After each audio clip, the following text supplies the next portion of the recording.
بسم الله الرحمن الرحيم نحمده ونصلي ونسلم على رسوله الكريم أما بعد. چند دن پہلے یہ موضوع شروع ہوا تھا کہ اللہ تعالیٰ کی اطاعت بھی کرنی ہے، اللہ کے رسول صلی اللہ علیہ وسلم کی اطاعت بھی کرنی ہے۔ اللہ تعالیٰ کی اطاعت کیسے کریں اس کو ہم نہ دیکھ سکتے ہیں، نہ ملاقات کر سکتے ہیں، نہ ان کی بات سن سکتے ہیں۔ اطاعت کیسے کریں؟ تو عرض کیا گیا تھا کہ اللہ کی اطاعت کا طریقہ اللہ نے خود بتلایا کہ میری اطاعت میرے رسول کی اطاعت ہے، تو میرے رسول کی اطاعت کرے گا اس نے میری اطاعت کرنی ہے۔ رسول صلی اللہ علیہ وسلم کو اگر درمیان سے نکال دیا جائے نعوذ باللہ، اور کوئی شخص ڈائریکٹ اللہ تک پہنچنے کی بات کرے کہ میرے لیے بس قرآن کافی ہے، مجھے حدیث کی ضرورت نہیں، تو وہ جھوٹا ہے، وہ بے ایمان ہے، وہ کبھی اللہ تک نہیں پہنچ سکتا۔ حتیٰ کہ سچے نبی اولو العزم من الرسل وہ بھی اگر دنیا میں آج تشریف لے آئیں، حالانکہ وہ خود صاحب وحی تھے، آج اگر دنیا میں تشریف لائیں گے تو آج انہیں بھی اللہ تعالیٰ تک پہنچنے کے لیے رسول اللہ صلی اللہ علیہ وسلم کا اتباع لازمی ہوگا۔ اپنی منشا پر اپنی وحی کے ذریعے آج وہ بھی اللہ تک نہیں پہنچ سکتے۔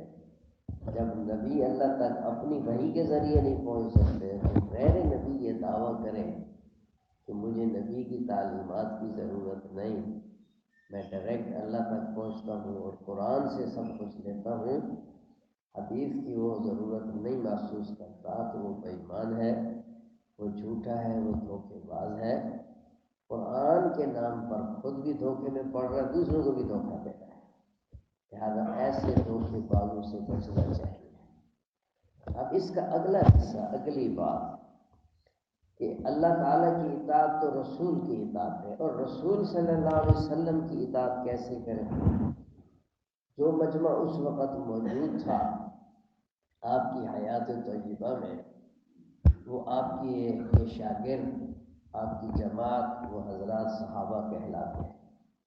اور یاد رکھیں جب لفظ صحابہ آتا ہے نا، اہل بیت اس میں خود بخود شامل ہی ہوتے ہیں۔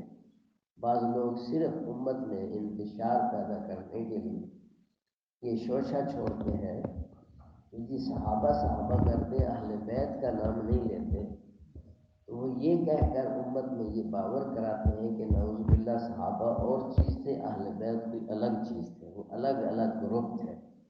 امت کے ذہن میں یہ زہر ڈالا گیا، یہ وہ الگ الگ گروپ تھے۔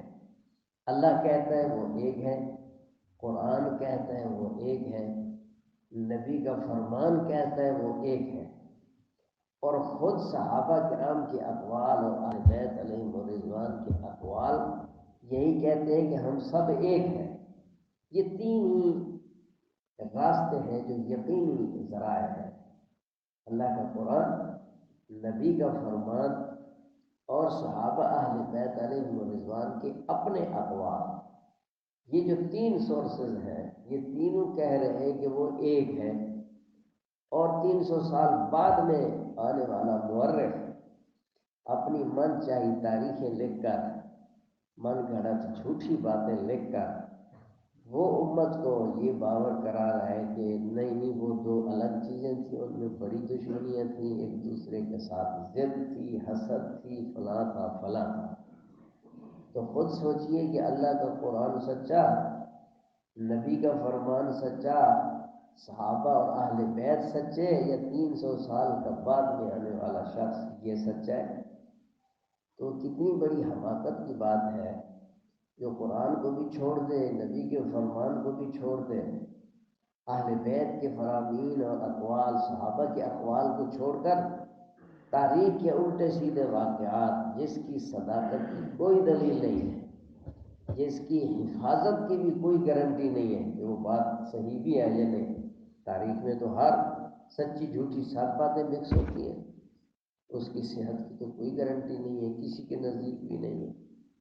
اور لکھنے والا بھی ایسا شخص جس کے یہاں جھوٹ بولنے پہ ثواب ملتا ہو، وہ تاریخ لکھ کر امت کو بتلائے کہ ان میں دشمنیاں تھیں اور وہ الگ گروہ تھے، تو جو پہلے سچے یقینی جو راستے ہیں ان تینوں راستوں کو چھوڑ کر اس چوتھے راستے کو پڑھ کر سن کر اور اپنا ایمان اور عقیدہ بنا لیں کہ نعوذ باللہ ان میں دشمنیاں تھیں، تو اس کی گمراہی اور تباہی میں کیا شک رہ جاتا ہے۔ یاد رکھو، صحابہ اہل بیت یہ تاریخی شخصیات ہے ہی نہیں، یہ تاریخی شخصیات نہیں ہے۔ ان کا تعارف جو تاریخ سے حاصل کرے گا اس کے گمراہ ہونے میں تو دیری نہیں لگے گی۔ یہ تو قرآنی شخصیات ہے۔ صحابہ اہل بیت کا تعارف لینا ہے تو قرآن سے لو۔ قرآن کہتا ہے کُلًّا وعد اللہ الحسنیٰ، اللہ نے سب کے ساتھ اچھائی کا وعدہ کیا۔ قرآن کہتا ہے رحماء بینہم، آپس میں بڑی ان کی محبتیں تھیں۔ قرآن کہتا ہے اولئک هم الراشدون، وہ سارے کامیاب تھے۔ اولئک هم الفائزون، اولئک هم المفلحون۔ قرآن نے ہر آیت میں ان کا تعارف کروایا، ان کی عظمت بتلائی۔ امتحن اللہ قلوبہم للتقوی، اللہ نے فرمایا کہ میں نے ان کے دلوں کو مانج مانج کے تقوی کی دولت میں نے خود سجا دی ہے، یہ قرآن کہہ رہا ہے۔ تو صحابہ اہل بیت کی عظمتیں قرآن بیان کر رہا ہے اور ان سب کو ایک صف میں دکھا رہا ہے، وہ سب کو ایک کلاس کے شاگرد بتلا رہا ہے، ایک صف کے مقتدی بتلا رہا ہے، ایک دسترخوان کی محبت والے مہمان بتلا رہا ہے۔ تو قرآن کو چھوڑ کر تاریخ کے پیچھے چل کے یہ امت میں زہر پھینکنا، تو ان کی دشمنیاں تھیں تو دشمنی ہو تیرے گھر میں ہو، تو جان تیری دشمنی جانے، تیرے اپنے دل کا مسئلہ ہے۔ ان کے دل صاف تھے، شیشے کی طرح صاف تھے، کیونکہ رسول اللہ صلی اللہ علیہ وسلم کے شاگرد تھے۔ اگر ان پر شک کرے گا تو رسول اللہ کی تعلیمات پہ شک کرے گا، اگر ان پہ شک کرے گا تو اللہ کی قدرت پہ تو نے شک کیا ہے، اللہ کے قرآن پہ تو نے شک کیا ہے۔ قرآن کہہ رہا ہے کہ میں نے ان کے دلوں کو جانچ لیا ہے، اللہ کہتے ہیں میں نے ان کے دلوں کو جانچا ہے اور خوب مانج مان کے ان کے دلوں کی میں نے صفائی کی ہے، میں نے ان میں ایمان کو سجایا ہے۔ اللہ کے لگائے ہوئے بوٹے کو تو پھینکنا چاہتا ہے، اکھاڑنا چاہتا ہے؟ میرے تیرے دل میں جو ایمان ہے وہ بھی اللہ کی رحمت سے ہی ہے، لیکن اس میں اللہ کی طرف سے آنے کی کوئی گارنٹی اللہ تعالیٰ نے ہمارے اوپر وحی نہیں نازل کی۔ صحابہ تو وہ ہیں کہ ان کے ایمان پر وحی نازل ہوئی ہے۔ اللہ کہہ رہے ہیں کہ زینہ فی قلوبکم، کہ وہ ایمان ان کے دلوں میں نے سجایا ہے، کہ اللہ کا لگایا ہوا بوٹا ان کے دل میں ہے جی۔ یہ یہاں کوئی دوست ہمارے مالی بیٹھے ہیں، یہ جب کوئی پودا لگاتے ہیں نا، ان کو اپنے لگائے ہوئے پودے سے کتنا پیار ہوتا ہے، یہ پودا میں نے لگایا تھا، ماشاءاللہ بہت اچھا ہو رہا ہے۔ تو ایک مالی لگائے ہوئے پودے کی حفاظت بھی کرتا ہے، دیکھتا ہے، خوش ہوتا ہے۔ اللہ کہہ رہے ہیں ان کے دلوں میں ایمان کا پودا میں نے لگایا ہے، تو اللہ کے لگائے ہوئے پودے کو کوئی اکھاڑنے کی کوشش کرے گا وہ اپنا ایمان تباہ کرے گا، ان کے دلوں میں اس پودے کو اکھاڑ نہیں سکتا۔ تو صحابہ اہل بیت علیہم الرضوان یہ ایک چیز ہے۔ جب صحابہ کا لفظ بولا جاتا ہے اہل بیت اس میں موجود ہوتے ہیں، اور اہل بیت علیہم الرضوان حضور صلی اللہ علیہ وسلم کے خاندان کے وہ افراد ہیں جنہیں شرف صحابیت ملی۔ آپ کے خاندان کے وہ افراد جو ایمان کی دولت سے محروم رہے، انہیں تو وہ اہل بیت والا شرف نہیں ملا، ان کا تو وہ کوئی اعزاز نہیں ہے، اعزاز انہیں ایمان کی وجہ سے ملا، تو ان کو دوہری نسبت مل گئی، ان کی شان دوہری ہو گئی۔ ایک خاندانی نسبت بھی ہے جو غیر اختیاری ہے، اور ایمانی اور شرف صحابیت کی نسبت بھی ہے جو اختیاری نسبت ہے۔ بہرحال جو حضور صلی اللہ علیہ وسلم کی حیات طیبہ میں موجود تھے حضرات، وہ آپ کی جماعت حضرات صحابہ کرام علیہم الرضوان ہیں، ان کے لیے تو یہ بات آسان ہے کہ وہ رسول کی اطاعت کریں۔ وہ آپ سے مسائل پوچھتے تھے، آپ کے اعمال دیکھتے تھے اور اس طرح اپنے آپ کو بناتے تھے۔ آپ نے فرمایا صلو کما رأیتمونی اصلی، مجھے جس طرح نماز پڑھتے دیکھو نا اس طرح نماز پڑھا کرو۔ آپ کس طرح اٹھتے ہیں، بیٹھتے ہیں، کھانا کھاتے ہیں، گفتگو فرماتے ہیں، صحابہ کرام ایک ایک بات کی ادائیں وہ اپناتے تھے، ان میں ایسا جذبہ تھا۔ حضرت عبداللہ بن مسعود رضی اللہ عنہ جلیل القدر صحابی اور افقہ الصحابہ، صحابہ کرام میں سب سے بڑے جو فقیہ گزرے ہیں وہ دو ہیں، سب سے بڑے فقیہ دو ہیں، ایک حضرت علی المرتضیٰ رضی اللہ عنہ اور ایک حضرت ابن مسعود رضی اللہ عنہ۔ یہ صحابہ کرام میں سب سے بڑے فقیہ ہیں۔ حضرت عبداللہ بن مسعود رضی اللہ عنہ کی عادت شریفہ یہ تھی کہ ایک ایک بات میں حضور صلی اللہ علیہ وسلم کی نقل اتارتے تھے، اس لیے ان کے بارے میں آتے ہیں اشبہ کان اشبہ برسول اللہ صلی اللہ علیہ وسلم، وہ رسول اللہ صلی اللہ علیہ وسلم کے ساتھ سب سے زیادہ مشابہت اختیار کرنے والے تھے۔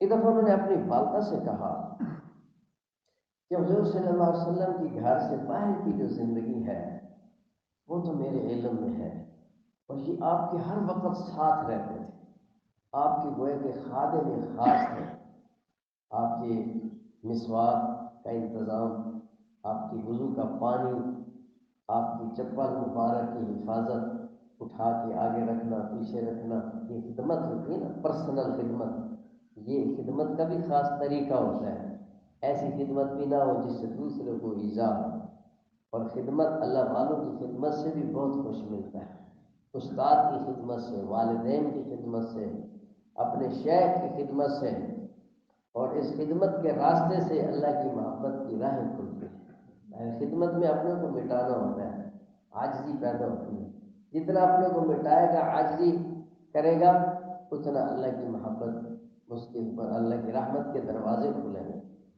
حضرت ابن مسعود رضی اللہ عنہ آپ کے خادم خاص تھے، صاحب نعل رسول اللہ صلی اللہ علیہ وسلم، آپ کی چپل مبارک کو اٹھانے والے، عبادت کرنے والے، اس کو جوڑ کر سیدھا رکھنے والے حضرت ابن مسعود رضی اللہ عنہ اکثر یہ خدمت انجام دیتے ہیں۔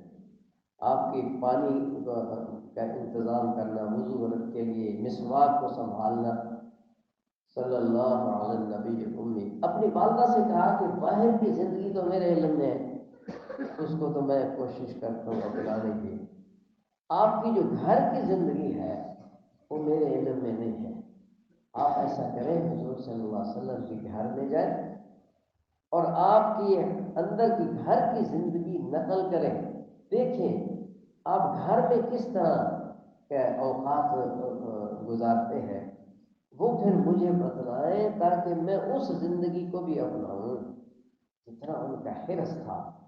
صحابہ کرام نے وہ زندگی اپنا اور اس کو محفوظ کر کے امت تک پہنچایا، اور آج تک الحمدللہ وہ محفوظ ہے۔ حضرات صحابہ کرام علیہ الرضوان نے حضور انور صلی اللہ علیہ وسلم کی جو اطاعت کی ہے براہ راست کی ہے، بغیر کسی واسطے کے کی ہے، لیکن اس جماعت کے دنیا سے جانے کے بعد اب قیامت تک یہی حکم ہے ہر اہل ایمان کو کہ رسول کی اطاعت کرو۔ ہم کیسے اطاعت کریں؟ ہم نے تو وہ زمانہ دیکھا نہیں، بہت دور بیٹھے، اور جو ہمارے بعد آئیں گے ان کا فاصلہ اور بڑھ جائے گا، تو انہوں نے رسول صلی اللہ علیہ وسلم کی اطاعت کیسے کرنی ہے تاکہ وہ اللہ تک پہنچے۔ اللہ تک تو ہر ایک نے پہنچنا ہے، خواہش تو ہر ایک کی ہے کہ وہ اللہ تک پہنچے، اس کا طریقہ کیا ہوگا؟ اس کا طریقہ خود رسول صلی اللہ علیہ وسلم نے بتلایا کہ میری اطاعت کرنی ہے، مجھ تک پہنچنا ہے، تو اس کا راستہ کیا ہوگا؟ انشاءاللہ آئندہ درس میں